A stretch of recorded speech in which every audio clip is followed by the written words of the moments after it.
गंगा नदी के तट पर एक धर्मशाला थी। वहां एक गुरुजी रहा करते थे।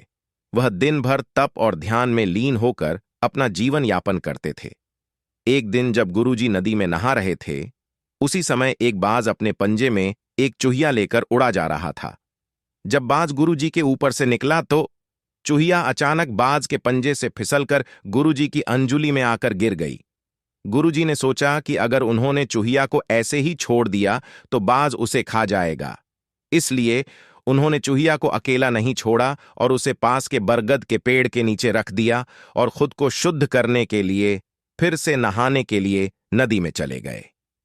नहाने के बाद गुरुजी ने अपनी शक्तियों का इस्तेमाल करके चूहिया को एक छोटी लड़की में बदल दिया और अपने साथ आश्रम ले गए।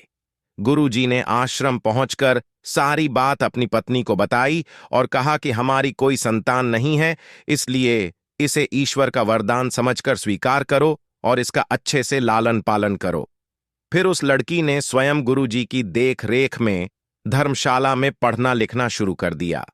लड़की पढ़ने में बहुत होशियार थी। यह देखकर गुरुजी और उनकी पत्नी को अपनी बेट पर बहुत गर्व होता था। एक दिन गुरुजी को उनकी पत्नी ने बताया कि उनकी लड़की विवाह योग्य हो गई है। तब गुरुजी ने कहा कि यह विशेष बच्ची एक विशेष पति की हकदार है। अगली सुबह अपनी शक्तियों का उपयोग करते हुए गुरुजी ने सूर्यदेव की प्रार्थना की और पूछा, हे सूर्यदेव, क्या आप मेरी बेटी के साथ विवाह करेंगे? यह सुनकर लड़की बायली, पिताजी, सूर्यदेव पूरी दुनिया को रोशन करते हैं, लेकिन वह असहनीय रूप से गर्म और उग्र स्वभाव के हैं। मैं उनसे शादी नहीं कर सकती। कृपया मेरे लिए एक बेहतर पति की तलाश करें। गुरुजी ने आश्चर्य से पूछा, सूर्यदेव से बेहतर कौन हो सकता है? इस पर सूर्यदेव ने सलाह दी, आप बादलों के राजा से बात कर सकते हैं। वह मुझसे बेहतर हैं, क्योंकि वह मुझे और मेरे प्रकाश को ढक सकते हैं। इसके बाद गुरुजी ने अपनी शक्तियों का उपयोग करते हुए बादलों के राजा को बुलाया और कहा, कृपया मेरी बेटी को स्वीकार करें। मैं चाहता हूं कि अगर बेटी की स्वीकृति हो तो आप उससे शादी करें। इस पर बेटी ने कहा, पिताजी, बादलों का राजा काला, गीला और बहुत ठंडा होता है। मैं उससे शादी नहीं करना चाहती। कृपया मेरे लिए एक बेहतर पति की तलाश करें।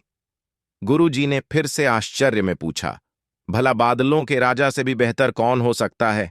बादलों के राजा ने सलाह दी, गुरुजी, आप पहाड़ों के राजा से इस विषय में बात कर सकते हैं। वह मुझसे बेहतर है, क्योंकि वह मुझे बहने से रोक सकते हैं। इसके बाद गुरुजी ने अपनी शक्तियों का उपयोग करते हुए पहाड़ों के राजा को बुलाया और कहा, कृपया मेरी बेटी का हाथ स्वीकार करें। मैं चाहता हूं कि अगर वह आपको पसंद करती है तो आप उससे शादी करें। फिर बेटी ने कहा, पिता, पहाड़ों के राज बहुत कठोर हैं, वह अचल हैं। मैं उससे शादी नहीं करना चाहती। कृपया मेरे लिए एक बेहतर पति की तलाश करें। गुरुजी ने सोचा, पहाड़ों के राज से भी बेहतर कौन हो सकता है? पहाड़ों के राजा ने सलाह दी, गुरुजी, आप चूहे के राजा से बात करके देखिए। वह मुझसे बेहतर है, क्योंकि वह मुझ में छेद कर सकता है। आखिर में गुरुजी ने अपनी शक्तियों का उपयोग करते हुए चूहे के राजा को बुलाया और कहा, कृपया मेरी बेटी का हाथ स्वीकार करें। मैं चाहता हूं कि आप उससे शादी करें, अगर वह आपसे शादी करना चाहे। जब बेटी चूहे के राजा से मिली तो वह खुश होकर शादी के लिए राजी हो गई। गुरु ने अपनी बेटी को एक सुंदर चूहिया के रूप में वापस बदल दिया। इस प्रकार गुरुजी की बेटी चूहिया का स्वयंवर संपन्न हुआ।